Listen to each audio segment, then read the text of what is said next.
You're listening to the Pace Radio Network here at paceradio.net. The opinions of the individuals during this broadcast are their own and may not be the opinions of their group or other organizations they may be involved with. All medical advice during our broadcast is not a medical opinion and should be checked with your medical physician. Oh yeah, baby, that's lovely.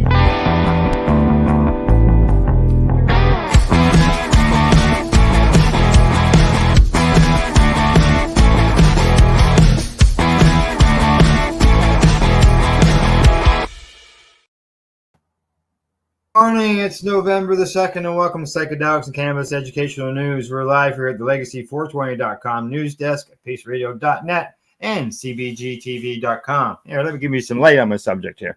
There we go. How you doing, Glenn? I was doing great. I'm inside here because I made a bonehead move. I put a screw through the side of my ductwork for my heating in the garage. So I won't have heat till next week again. And it's about a $400 mistake. Oh, ouch. Ouch. The problem is I'm not allowed to buy refrigerant. You have to have a license for it. So I can't recharge my own unit. I have to get someone to come in and do it. Right. So now you're on the waiting list to someone come fix it for you. The end of next week's as soon as I can get someone here. Well, but I have heat in the house. You have heat in the house, and you got reception for now? I got reception for now. Yeah, exactly. And I have heat here, which, I'm just freezing in the garage. And we can see some of your guitar collection. You can. There's a lot of them back there. It sure is. Oh, yeah. Look at them all. All right. I love guitar. Well, what do you see? Yes, you do. That's for sure. All right, let's get started on the news. First story up comes to us from Global News. Headline says Vancouver police raid trio of magic mushroom dispensaries. Okay, police raided 3 magic mushroom dispensaries in Vancouver on Wednesday. In a media release, Vancouver police alleged the stores were buying controlled substances and selling them in bulk quantities to walk-in customers. Psilocybin, the active ingredient in magic mushrooms, is listed as a controlled substance in Canada. And according to Vancouver Police Sergeant Steve Addison, he says that we have been clear that anyone who breaks the law by illegally trafficking controlled drugs and substances could be arrested and charged with a criminal offense. This includes people who traffic drugs for profit from unlicensed and illegal retail businesses. Police say the storefronts were on Broadway, East Hastings Streets, and Granville Street. Yes. And these are owned by a friend of the show and people who I've been working with as cannabis advocates, and that's Dana Larson. In a social media post, Dana says that the dispensaries were his, and they were located on East Hastings Street, West Broadway, and on Granville. He says, this is pretty surprising. If you believe in progressive drug policy, this is a real setback for the city of Vancouver. I have to agree. We actually do have business licenses, and I've got court dates coming up to determine those business licenses. The city are trying to take them away, so I thought that the city would let the bureaucracy deal with us like they have with cannabis dispensaries in the past. Larson's website describes the shops as medicinal mushroom dispensaries. The website further states that Larson, who was an active campaigner in efforts to have cannabis legalized, is pursuing a similar strategy regarding psychedelic drugs. Yep. He says that following our victory in ending cannabis prohibition in Canada, I am now using the same tactics with the medicinal mushroom dispensary, working to directly challenge the law by bringing the healing power of psilocybin and other psychedelics to all Canadians who need them. That's what the site says.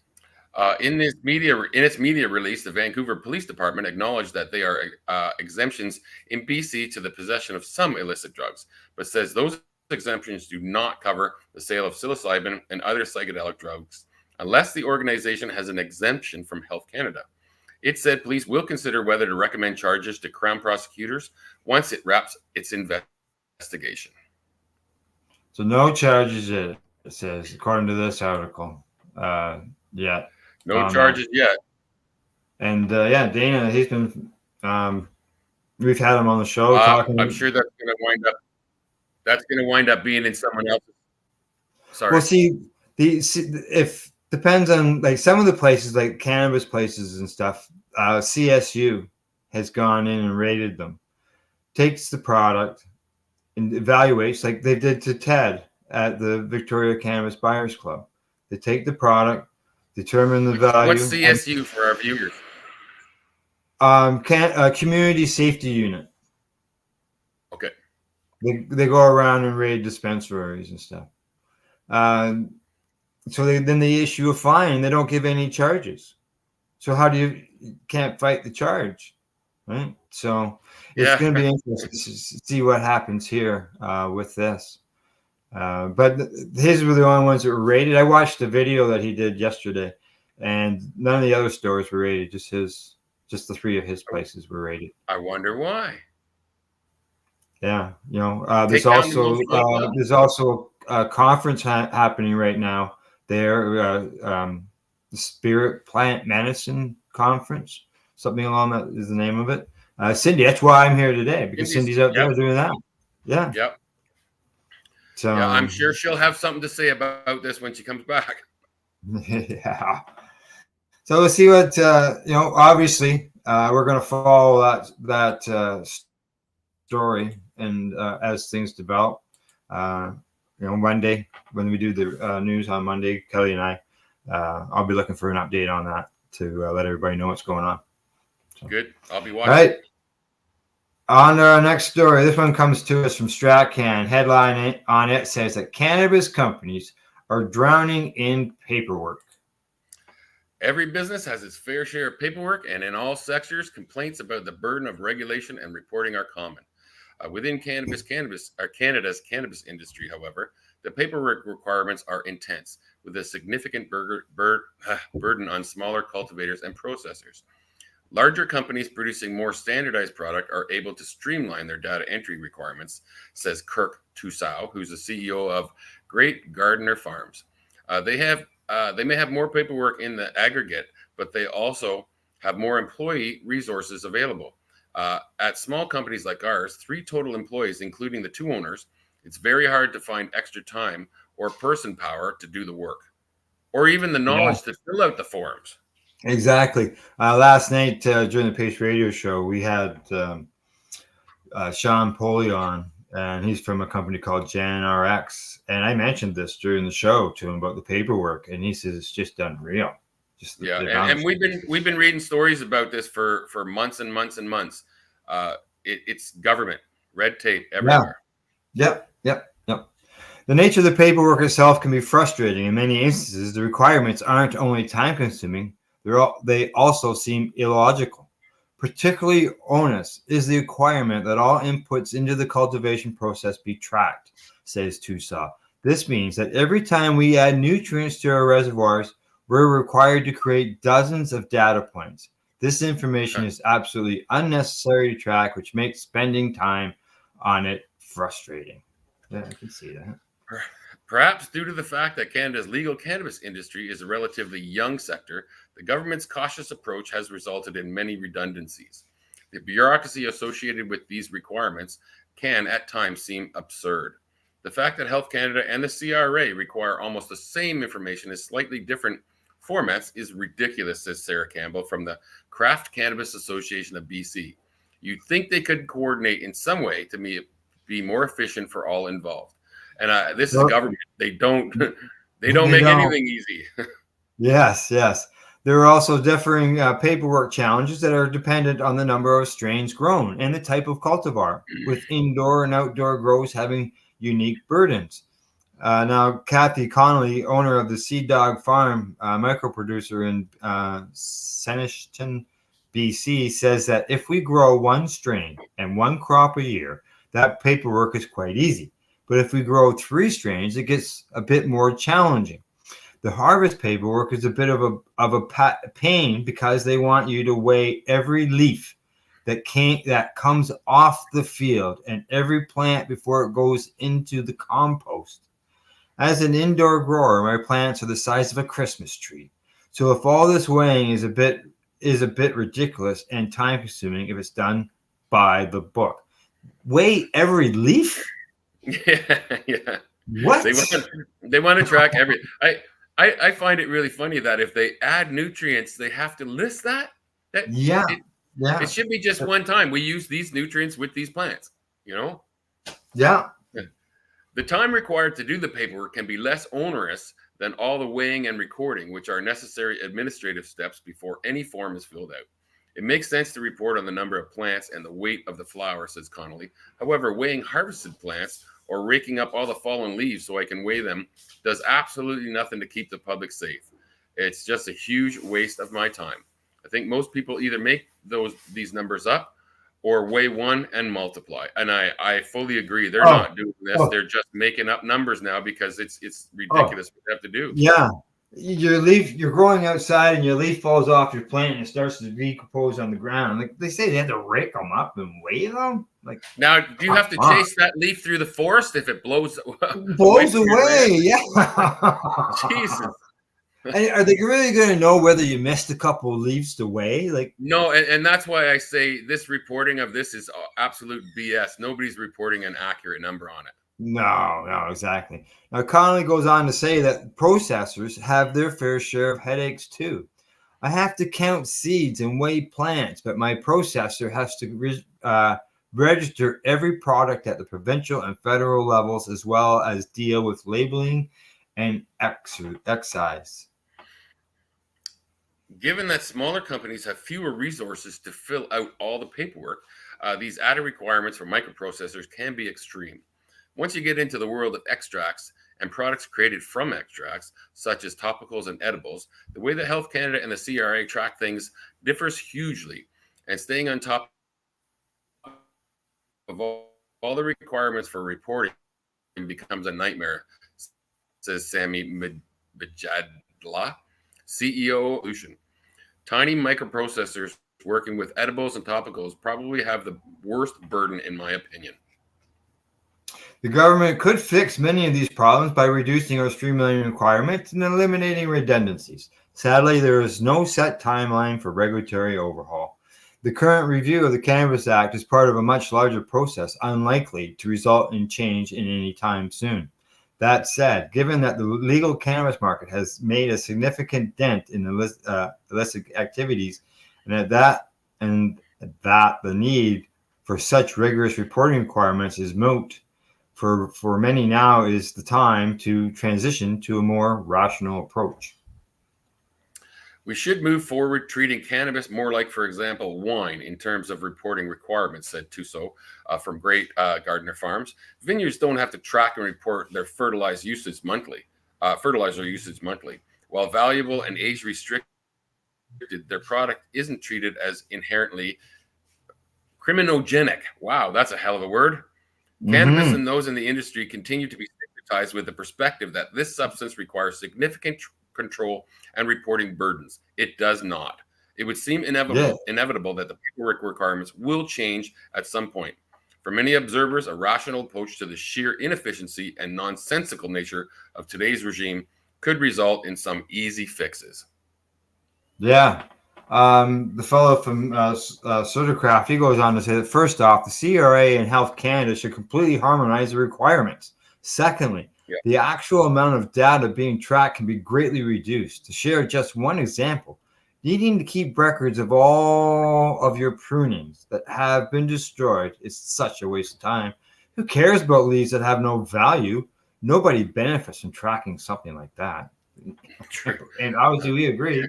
Yeah. In a challenging domestic market with early mover status, Canada was the first major industrialized country to legalize cannabis. The added administrative burden placed on industry, particularly small cultivators and processors, is significantly hindering a commercial sector that's already struggling. If paper was the only thing troubling this industry, would be just fine, says Connolly. of sea dog farms. As it stands, paperwork is just one more straw added to the incredible challenge of trying to survive. Yeah. Yeah. Oh, yeah. For sure. It's very hard, and I don't understand how it's treated completely different than alcohol. Yeah. Yeah. Or other crops. You know, they have to count the ears that fall off the corn. Yeah. You know, that'd be like, you know. And when they put the corn stalks in compost, do they have to register that and make paperwork and trails? It's crazy. Yeah, because corn can be dangerous to people. Just ask me. I'm a person dealing with corn stock. I'm not going to eat any corn. I'm not going to eat any corn. Yeah. Diverticulitis people don't eat corn either. So yeah. All right, on to the next story. This one comes from MJ Biz Daily. Marijuana MSOs among 6 new consumption lounge licenses in Nevada. All right. Nevada regulators approved 6 more conditional licenses for cannabis consumption lounges, including concepts from 2 of the nation's largest cannabis companies. New York-based Cureleaf Holdings plans to open a retail-attached consumption lounge through its subsidiary Trike Cause at its Reef dispensary, just off the Las Vegas Strip, according to Business of Cannabis. Green Thumb Industries, headquartered in Chicago, plans to establish a similar concept through its Integral Associates subsidiary at an adjacent location to the Cookies on the Strip retail outlet, the news site reports. The other conditional license winners include Desert Evolution, Hierarchy, Nevada Pure, and TGIG. Thank God it's green. Thank God it's green, huh? I didn't know what that meant. I'm glad you said that. I don't know either. I'm just guessing. Okay.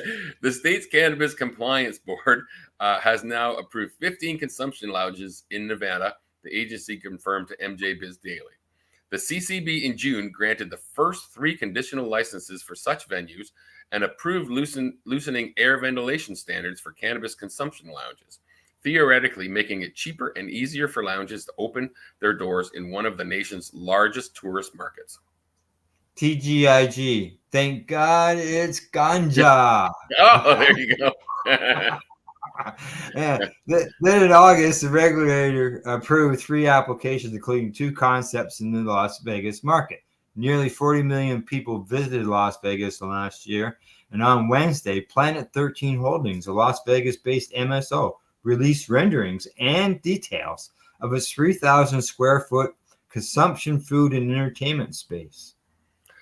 The Dazed Consumption Lounge, which features bong chandeliers, VIP booths with flat screen TVs, and a secret entrance, will offer customers flower, concentrates, vapes, edibles, and specially crafted canna cocktails, according to a news release. One of the main goals for this year was to increase the utilization of the superstore to drive more traffic and revenue while improving cost structure and operating margins, said Planet 13 CEO Larry Scheffler in a statement. Secret entrance. Secret entrance. I know. I'm thinking, why? We're executing on that goal while continuing to define Planet 13 as a different retail brand with national recognition. Days is expected to open on, guess when? April 20th, 2024. And now I want to see this secret entrance. Yeah, I know. Yeah.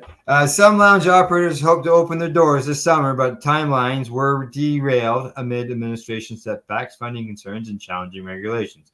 While approving consumption lounges last year, Nevada regulators agreed to issue up to 65 licenses. We could use that and right here in Ontario. Yeah. So there's a 10th of them. Yeah. I guess at least they're working. I like the idea of the consumption lounges. Oh yeah, so do I. Big time. I was always a lounge fan. Yeah. That was one of my favorite times with you was doing our lounge tour. Yeah, we did the lounge tour, the big write-up in Treating Yourself magazine, issue number 34, page 106. Mm-hmm. Is what it is. It was a big article that was. It sure was like 17 pages. She was huge. It covered everything. It was Wow. really good. And it's not just me saying it was really good because I wrote it and you were involved in it. It was because the lounges, some of them actually took the article out of the magazine and made it available in their lounge so people could read the review of all the places. Yeah. Well, that's cool. Yeah. All right, on to the next story. This one comes from the Psych Congress Network.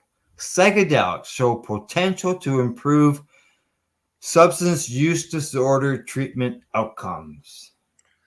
With more than 106,000 drug overdose deaths reported in the U.S. in 2021, and more than 46 million people over the age of 12 having a past year substance use disorder, there is a cause for concern and a need to identify new preventative and novel treatment options. Psychedelics could be one avenue worth pursuing. Christopher Nicholas, who's a PhD assistant professor at the University of Wisconsin School of Medicine and Public Health, told SANA symposium attendees on October 26th. Dr. Nicholas listed several psychosocial interventions with demonstrated efficacy in treating addiction, including motivational or interviewing, harm reduction therapy, mindfulness, cognitive behavioral therapy, contingency management, and other therapies. Many models may also support a psychedelic-assisted therapy model, he says.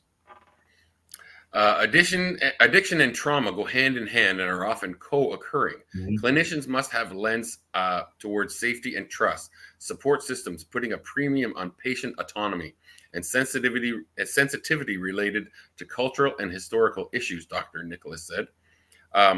Alcohol use disorder. These are psychedelics as emergency treatments for SUD. Alcohol use disorder. Dr. Nicholas shared a pair of studies examining the use of psychedelics to treat alcohol use disorder. Data from the first, a 2012 meta-analysis of using LSD to treat AUD, suggests there is a favorable probability of increased alcohol use upon administration of LSD in a controlled context.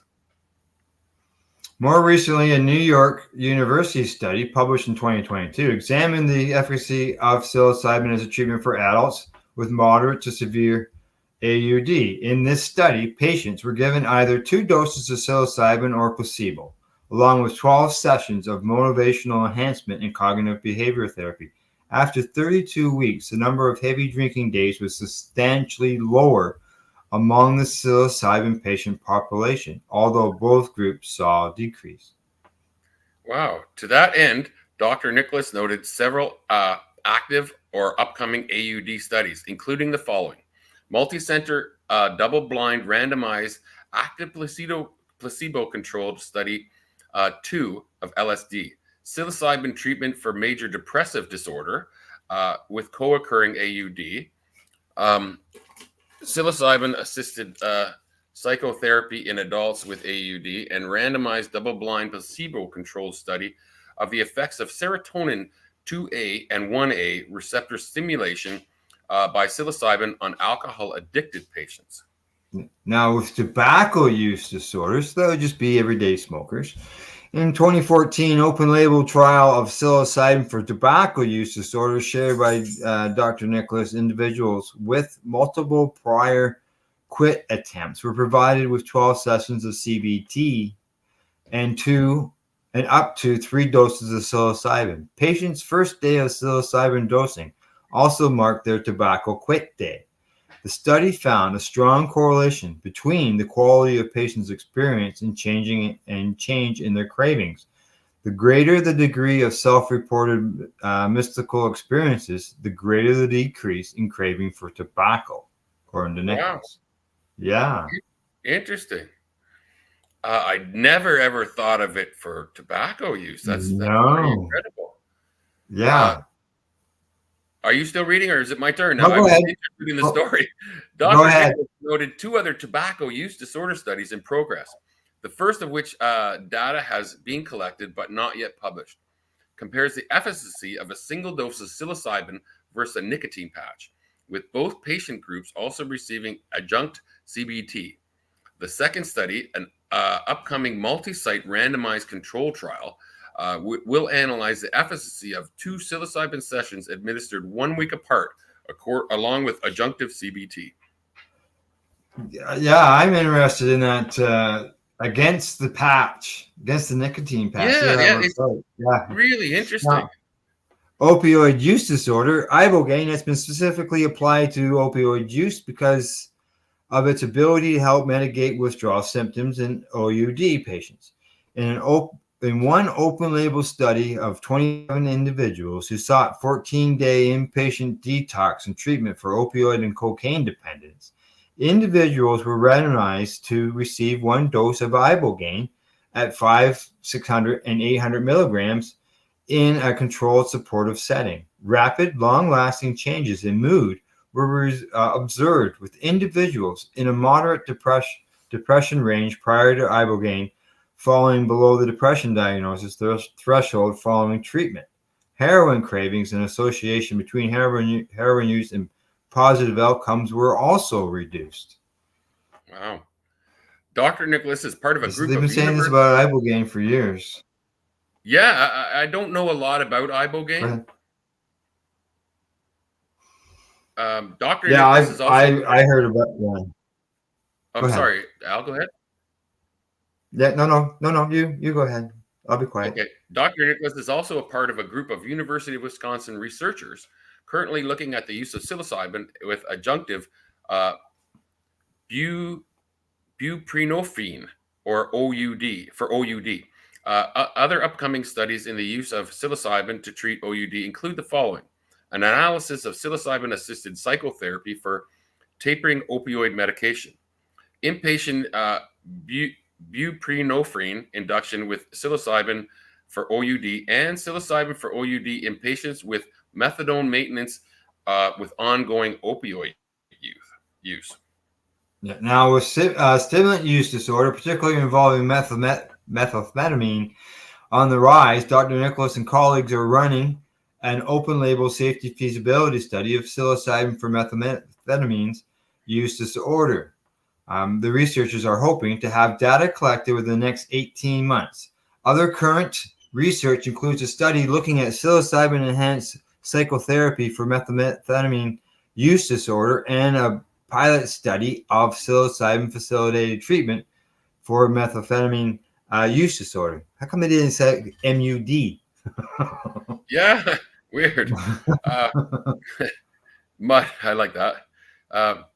Meanwhile, researchers at the University of Alabama, Birmingham recently completed recruitment for a study of psilocybin for cocaine use disorder. A randomized population of 40 patients will receive 1 dose of psilocybin or placebo, along with CBT. Findings should be published within the next year. There you go. We'll be looking for those.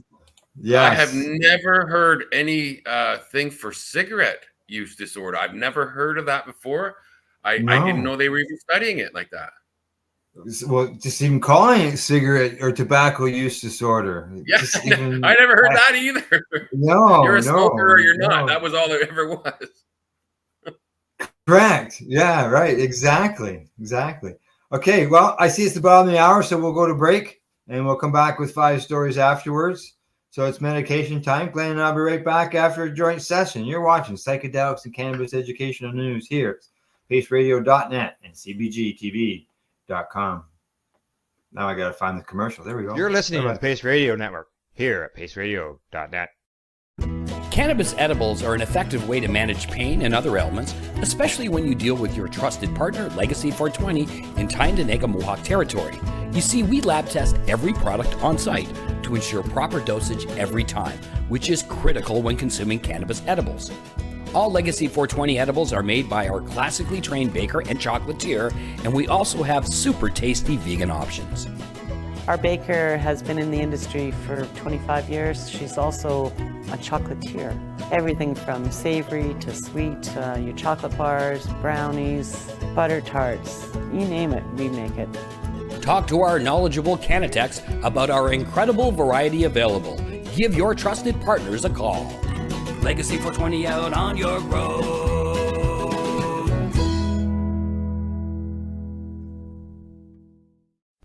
In February of 2022, The Victoria Cannabis Buyers Club and Ted Smith were fined $6.5 million. This for helping 8,500 patients with access to medical cannabis. In our interview with Ted, he spoke to us about how people can donate to help in an upcoming court challenge. And here is part of that interview. From what I've seen lately, I believe that you've got something that you're trying to do as far as fundraising to deal with this next court challenge.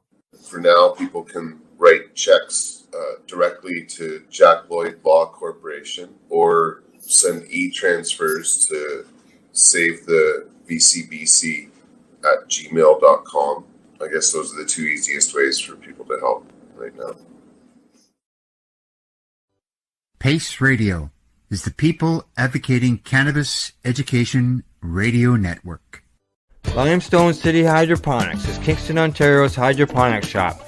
Take your growing to the next level and create the optimal environment with a tent kit, or maximize your yield with an ebb and flow flood table kit. Either way, Limestone City Hydroponics has more sizes and options to fit your needs. Are you looking for the power of the sun that adapts to your budget? Then look no further, as they have professional grow lighting. They have indoor grow systems that are easy and cost effective, with many options to fit your living space and lifestyle. Cultivate your growing potential. We have everything you need to succeed. And if you can't make it to the store, they offer local delivery to the greater Kingston area. Remember, when you're looking for experts to help you grow, then look no further than the locally owned Limestone City Hydroponics, 105 Sunderland Drive in Kingston, Ontario. Call them at 613-548-0420. Are you a cannabis content creator? Are you looking for a place to have your content seen? If you answer yes to both questions, then you need to check out cbgtv.com. CBG TV, broadcasting to a worldwide audience. Find us at cbgtv.com. Enjoy the buzz of legalization with Campbellford Lifestyle Shop. From lights to plant nutrients, books, consumption accessories, and more, we've got all your basics to grow or consume cannabis. Visit our info center or take a look at our piercing services and body jewelry, now available in-store through Campbellford Lifestyle Shop, 17 Bridge Street West, Campbellford. We are people advocating cannabis education here at paceradio.net. For our medication session, and you're live with Psychedelics and Cannabis Educational News. Well, Glenn, we got 5 more stories to get down the second half, see if we can do her. Hope they're even close to as interesting as the first half. Yeah. Here we go. MJ Biz Daily. Canadian cannabis industry on track for record number of licensee exits.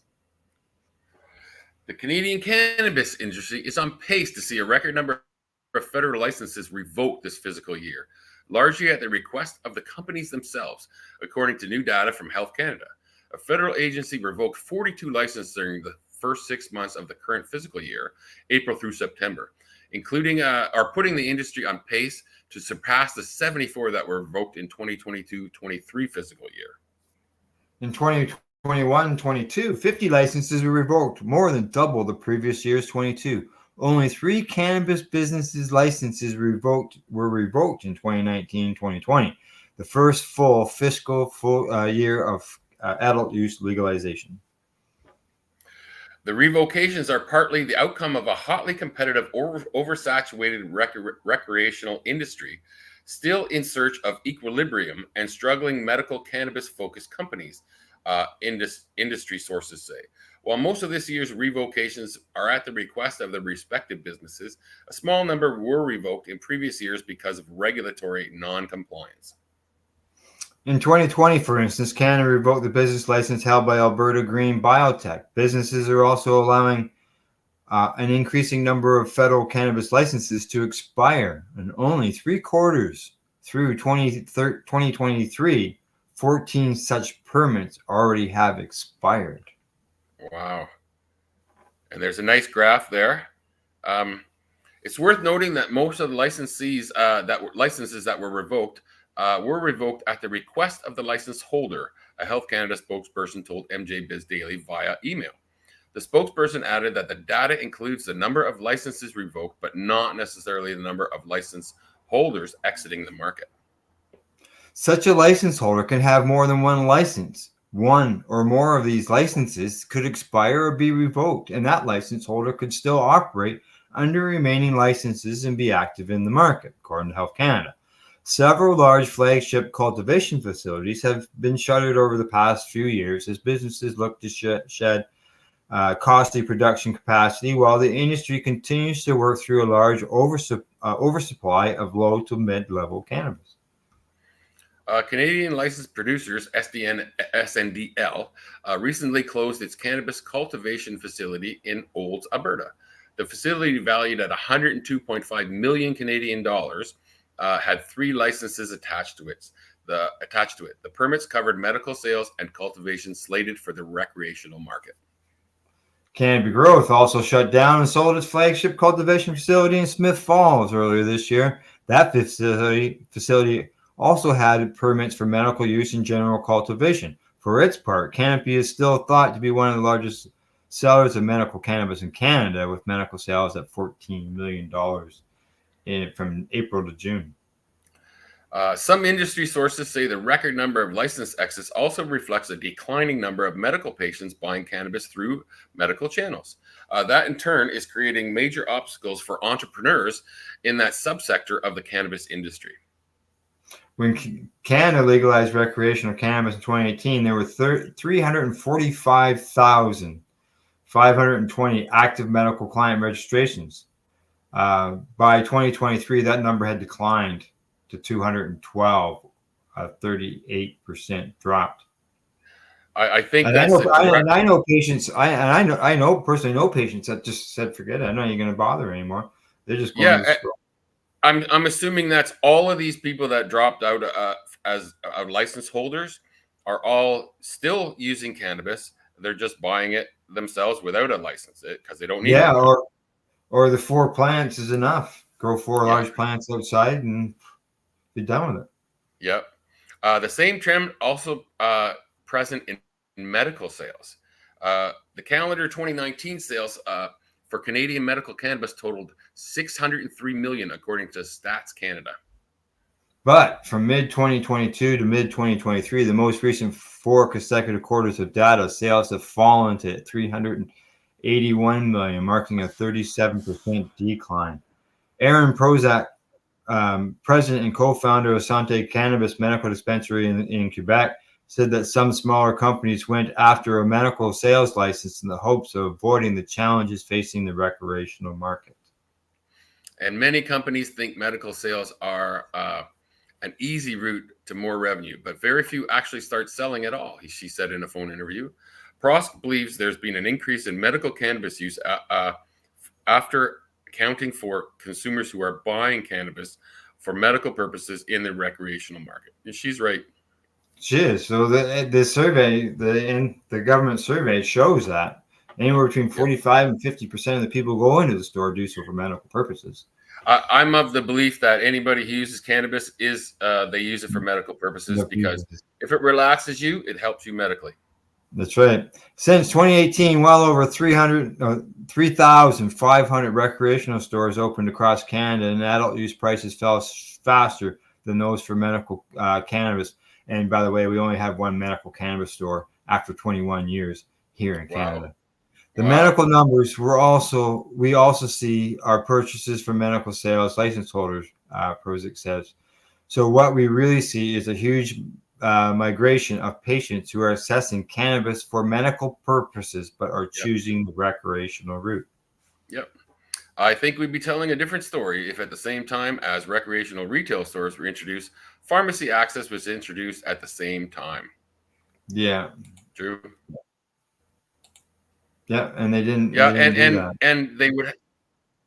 No, and they have to follow the like people. We're not all rich, especially the times we're living in now. So people have to go wherever they can get it at the best price, and that's just part of the way our world's working right now. Yeah. Well, that's hydro bills are high and stuff, and I know one particular friend that said it's just easier for me to just walk down the street to the store to get it. Versus, it is. It's a lot easier and cheaper, you know. For now, as everybody's saying, there's a price compression on everything. So what happens when that compression comes off? I think it's going to be there for a long time because the reserves can sell for a lot cheaper than the government can sell, with less regulations, less paperwork. So it's going to continue for a long, long time, I think. They don't make them weigh every leaf on the reserves, right? No, and the cannabis that's there comes from independent suppliers. I would think most of them are not registered with the government and they're not licensed. And they're grown right on the reserve. Yep. So on the reserve, off the reserve. I couldn't tell you where they're getting it, but it's not through legal channels. 90% of it, anyway. All right, on to the next story. This one comes to us from the International Cannabis Business Conference. It says that Philippines Department of Health supports the limited medical cannabis. Well, many parts of the world have reformed their laws to permit the use of cannabis for medical purposes. The Philippines have been much slower to do so. Unfortunately, cannabis is prohibited in all of its forms in the Philippines, and the nation's cannabis penalties are some of the harshest on planet Earth. The binding law is Comprehensive Dangerous Drugs Act of 2022, which specifies hefty fines and long prison sentences for cannabis offenses. The level of penalty depends on the amount involved and whether there was a perceived intent to distribute by law enforcement. 2002. Even simply having metabolized THC in a person's system is illegal in the Philippines. Really? Wow. With offenders being required to undergo at least 6 months at a government rehab center. Wow. Fortunately, that must be cost efficient, eh? It must be. Fortunately, the nation's government is slowly opening up the idea of at least permitting CBD products, according to the Millennial Times. Wow. Among the pending measures was House Bill 4208, filed by Camarines Sur, 2nd District Representative Luis Raymond Villafort, that seeks to create a state agency to oversee the production and marketing of for the export of CBD, which does not have psychoactive properties that produce a high effect like those experienced by cannabis users. During the hearing of the Commission on Appointments on Health and Safety, Theodoro Herbosa's ad interim appointment last September, Villafort, who acts as the majority floor leader of the commission, asked him whether he supported the legal use of cannabis oil for medicinal purposes. We are in favor of the legalization of medical use of marijuana and its products, Your Honor. Herbosa replied, adding that the DOH will pursue medical cannabis legalization as a policy. To be clear, the type of reform that is being pursued in the Philippines is incredibly restrictive and will only help a limited number of suffering patients. Hopefully, this type of reform succeeds and paves the way for more comprehensive reform. Yes. Yes. I think that's what everybody takes baby steps at first. Yeah. Especially a country that has draconian cannabis laws like the Philippines. Correct. Yeah, I can completely agree with that. All right, on to our next story of the day. And this comes from Psychology Today. Virtual reality brings new psychedelic possibilities.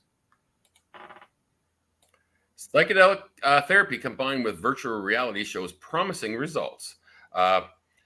Virtual reality is making waves in the field of mental health as emerging technologies have advanced in the last decade.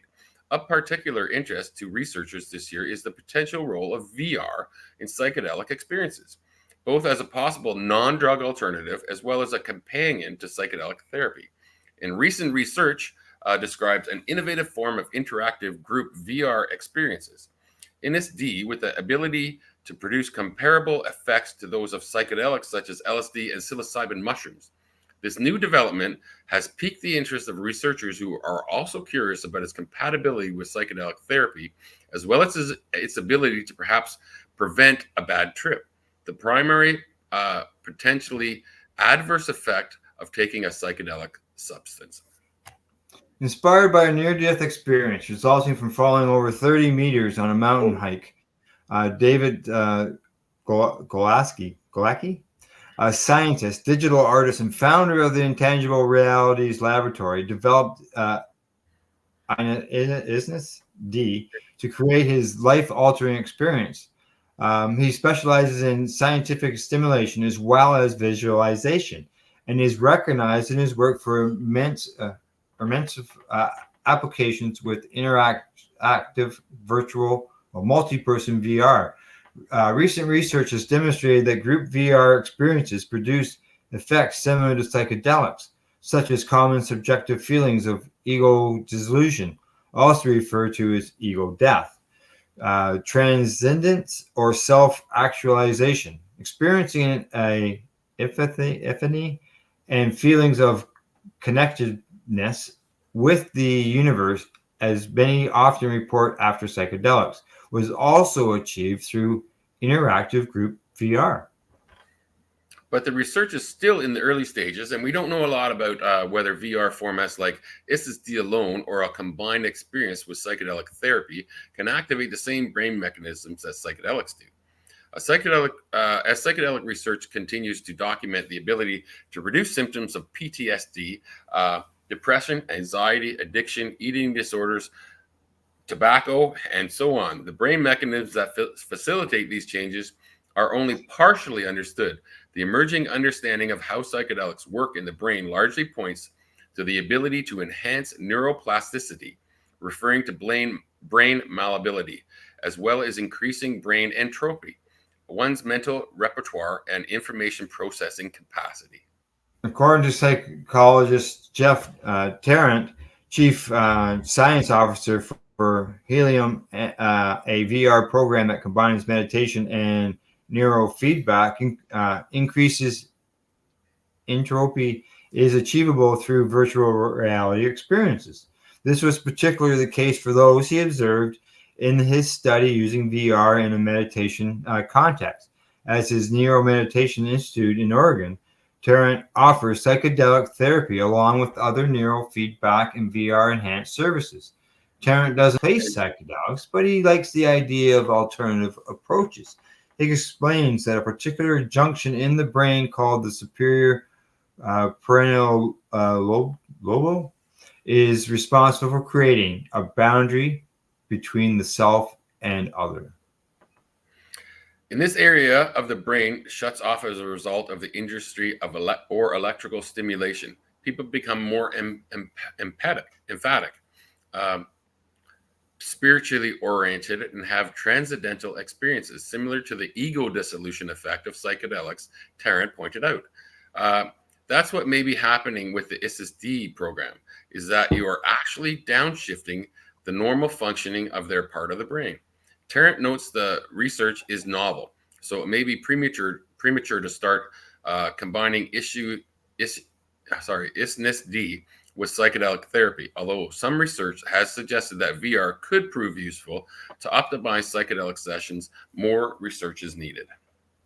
And VR alone is not for the faint of heart, similar to the dizziness that many gamers experience when they first start using VR headsets. Occasional wooziness among a small portion of ISNES-D users was reported. Aligned with current research perspectives, Tarrant highlights how ISNES-D could potentially be used in psychedelic therapy as a preparatory tool for those interested in slowly transitioning towards a complete substance-enabled psychedelic experience. And at the same time, through an interactive group VR experience with ISNES-D, and with continued refinement, it may become possible that drugs won't be necessary at all for those interested in psychedelic-like experiences. So you can get that feeling from. Yeah, I've never used the VR thing, so I can't really play games. It causes me a lot of dizziness. So a VR headset is a no go for me at all. There's no way. Oh, I can see. Yeah, for you, yeah, for sure. If you can't just do it without the glasses, just normally. I have an inner ear problem, and that's part of my problem. Totally enough. It causes some dizziness and things like that, and flashing lights or quick moving things like video games. It causes me a lot of dizziness. This is all right. On to our next story. Headline says, this comes from Entrepreneur. 88% of medical cannabis patients reduced use of prescription drugs, alcohol, or both. Like, that number is huge. Yeah, and we read these stories all the time. It's amazing. It's amazing. It's amazing medicine is what it is. According to a recent survey, 88% of cannabis patients say their medical cannabis has reduced the use of prescription drugs, alcohol, or both. A survey from EO Care Incorporated found that 88% of medical cannabis consumers said medical cannabis reduced their use of prescription drugs, alcohol, or both. Another 51% said they would be likely or very likely to use cannabis if it were offered by their health plan. The survey, which included 1,027 Americans from states where cannabis was legal for either medical or adult use, also found that 65% of respondents would feel more comfortable using cannabis for medical purposes if it were screened and dosed by a clinician. In all, 18% of respondents had consumed cannabis for health reasons in the past year. 19% had consumed cannabis recreationally, and 14% had consumed it for both purposes. The top 3 reasons for the respondents consuming cannabis were anxiety, pain, and sleep. In a statement, Sean Collins, who's the co-founder and CEO of EO Care, noted that finding clinical guidance for medicinal cannabis is difficult because most doctors lack the knowledge and retail dispensaries are not equipped to provide medical advice. As a result, we have tens of millions of Americans using cannabis for health reasons without guidance on specific product recommendations, dosage amounts, possible drug interactions, or consideration of their health history or other potential health risks. Given that sales of cannabis for health reasons is far higher than most prescription drugs, it is highly concerning a situation for healthcare generally, Collins said in a press release. The survey also found that 56% of respondents said they were more likely to take a job at a company whose health plan offered cannabis care, and 44% would reconsider applying for a job at a company that tested for prior use of cannabis use or prohibited cannabis outside of the workplace. 94% of Americans live in a state where cannabis is legal in some form, Collins says. And we know a large percent of Americans have used cannabis in the past year. So this is definitely impacting employees and health outcomes. With the right medical guidance, employers have an opportunity to help their employees improve health outcomes and be progressive leaders in offering this important benefit that employees will come to expect. And you know what the problem is? All those numbers, 94%, all that stuff, 88%. Until the federal government does something, companies like this are so hesitant to do anything because it's federally against the law. Banking, federally against the law. There's so many roadblocks. It's incredible. It is. Big time. All right. Down to our last story. I don't know if we'll get it all in, but we'll give it a good shot. And this one comes to us from StratCan. And the headline on it says, cannabis sales continue to grow across Canada. And cannabis sales continue to climb in Canada, with more than 460 million sold by the 3,600 plus cannabis retailers nationwide. Total retail sales of cannabis in August 2023 were over 464.2 million, up from about 390 million in August 22. From July to August, sales increased in every province except Manitoba, which saw a slight decline to pre-March 2023 levels. This is possibly due to lower data quality for the Keystone province's figures for August, with Statistics Canada rates at a lower quality than those figures available for previous months. Like many retail sectors, cannabis sales have dipped in the months following the Christmas shopping seasons over the last 3 years before building again or on an ongoing upward trend. The number of retail stores across Canada also continue to grow, although the pace has slowed considerably compared to the first 4 years of legalization. As of October 2023, there were 3,640 cannabis stores in Canada, excluding provincial online stores. Just so you know offhand, I believe that's probably half of them are here in Ontario. I think you're right, and it's probably half right across the country. Here we go. There's the numbers right there.